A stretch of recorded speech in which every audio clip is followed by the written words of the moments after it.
জুলাই বিপ্লবের জন্য আমরা ঐক্যবদ্ধ আন্দোলন করে খুনি হাসিনার পতন ঘটিয়েছি।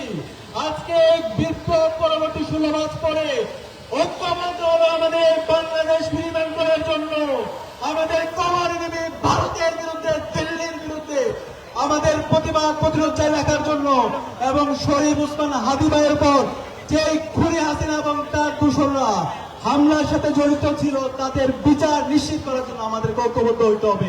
আমরা কি পারবো? ইনশাআল্লাহ, ইনশাআল্লাহ। আমরা 16 মাস পরে যে শহীদদের রক্তের উপর অন্তর্বর্তীকালীন সরকার তৈরি হয়েছে, সে অন্তর্বর্তীকালীন সরকার আজকে নাগরিকদের নিরাপত্তা দিতে ব্যর্থ হয়েছে।